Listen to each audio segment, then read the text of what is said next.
உங்களுக்கு நவோதயா அப்படிங்கிற பேர்ல பிரச்சனை இருந்ததுன்னா காமராஜர் பள்ளின்னு பேரை மாத்தி நாங்க கொண்டு வரோம்.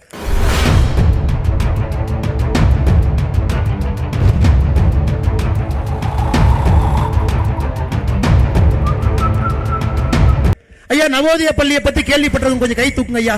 அண்ணே நான் நவோதயா பள்ளியை ஒரு இடத்துல கேள்விப்பட்டிருக்கேன் இருக்கு. சில பேருக்கு தெரிஞ்சிருக்காது. ஆனா இந்தியால நவோதயா பள்ளிகள் இல்லாத ஒரே ஒரு மாநிலம் நம்முடைய தமிழ்நாடு மட்டும்தான்.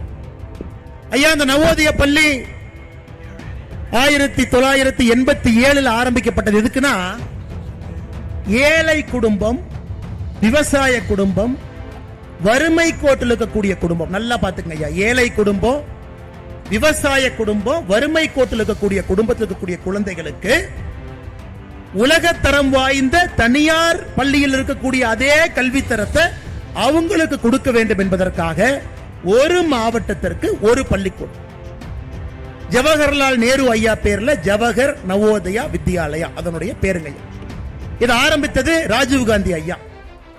அவங்களுடைய நோக்கம் என்னன்னா ஒரு மாவட்டத்திற்கு ஒரு பள்ளிக்கூடம், ஏழையா இருக்கணும், விவசாய குடும்பத்தில் இருக்கணும், வறுமை கோட்டில் இருக்கணும். அந்த குழந்தைங்க மட்டும்தான் 5ஆம் வகுப்புல வேற பள்ளியில படிக்கிறவங்க 6ஆம் வகுப்பு, 7ஆம் வகுப்பு, 8ஆம் வகுப்பு நவோதயா பள்ளியில சேரலாம்.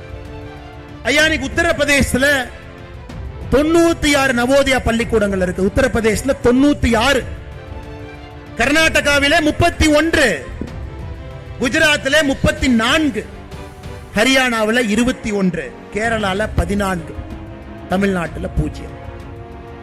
உத்தரப்பிரதேசத்தில் இருக்கக்கூடிய 96 நவோதயா பள்ளியில 48,000 குழந்தைகள் படிக்கிறாங்க. நல்லா சொல்றாங்க ஐயா. மறுபடியும் உலகத்தரம் வாய்ந்த தனியார் பள்ளிக்கூடத்தில் என்ன கல்வி இருக்கிறதோ அதே கல்வியை அந்த மாவட்டத்தில் இருக்கக்கூடிய நவோதயா பள்ளிக்கூடத்தில் ஏழை எளியோருக்கு, விவசாய பெருமக்களுக்கு, வறுமை கோட்டில் இருக்கிறவங்களுக்கு கொடுக்கணும். மிச்சம் குழந்தைங்க அங்க போக முடியாதுங்க ஐயா. ஒரு குழந்தைக்கு மத்திய அரசு இன்னைக்கு மோடி ஐயா நவோதயா பள்ளியிலே படிக்கக்கூடிய ஒரு குழந்தைக்கு ஒரு வருஷத்திற்கு நம்ம செலவு செய்யக்கூடிய பணம் 85,000 ரூபாய். நவோதயா பள்ளியில ஒரு குழந்தை படிக்கிறாங்கன்னா மத்திய அரசு ஒரு ஆண்டுக்கு அந்த குழந்தைக்கு செலவு செய்யக்கூடிய பணம் என்பது 85,000. அதனாலதான் ஐஐடி, ஐஏஎஸ், ஐபிஎஸ் போட்டி தேர்வுகள், பரீட்சைகள் நவோதயா பள்ளி தட்டி தூக்கிட்டு இருக்கிறாங்க. அதனாலதான் பாரதிய ஜனதா கட்சி கோரிக்கை வச்சோம், உங்களுக்கு நவோதயா அப்படிங்கிற பேர்ல பிரச்சனை இருந்ததுன்னா காமராஜர் பள்ளின்னு பேரை மாத்தி நாங்க கொண்டு வரோம். 2 வருஷம் ஆச்சு. முதலமைச்சர் கடிதம் எழுதியிருக்கின்றோம், உங்களுக்கு நவோதயா பள்ளி மேல பிரச்சனை. அது ஆரம்பிச்சது காங்கிரஸ். உங்களுக்கு தெரியும், காங்கிரஸ்காரனை பொறுத்த வரைக்கும் ஆரம்பிச்சுட்டு போயிடுவான். அதை சரியா நடத்தி மக்கள்கிட்ட கொண்டு போறது நம்ம வேலை தான். ஜிஎஸ்டி இருந்து ஒன்னொன்னு நம்ம வேலை தான். அதை செப்பனிட்டு சிறப்பான பாதையிலே பாரதிய ஜனதா கட்சி நாம் எடுத்து சென்று கொண்டிருக்கின்றோம். நவோதயா பள்ளி வேண்டாம், கேந்திரிய வித்யாலயா பள்ளி வேண்டாம். அரசு பள்ளி கூரையில தண்ணி ஒழுகும், அரசு பள்ளி உடைச்சாச்சு, அரசு மரத்து கீழ் இருப்பாங்க.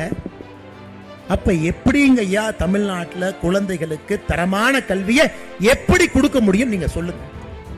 நம்மை ஆள்பவங்க படிக்காதவங்க, ஹிந்தியும் தெரியாது, இங்கிலீஷும் தெரியாது, தமிழும் தெரியாது, பெயிண்ட் டப்பாவை கூட்டு போய் ஏதோ ஒன்று அழைச்சிட்டு வர ஆட்கள். நம்மளை ஆள்றவங்களுக்கும் படிப்பறிவு இல்லை. படிப்பறிவு இருக்கக்கூடிய விஷயத்தையும் தமிழகத்திற்குள்ள அனுமதிப்பதற்கு இவங்க தயாரா இல்லைன்னா நம்முடைய குழந்தைகளுக்கு என்ன வழி? அதனால்தான் இந்த கையெழுத்து இயக்கத்தை பாரதிய ஜனதா கட்சி நாம் எடுத்திருக்கின்றோம்.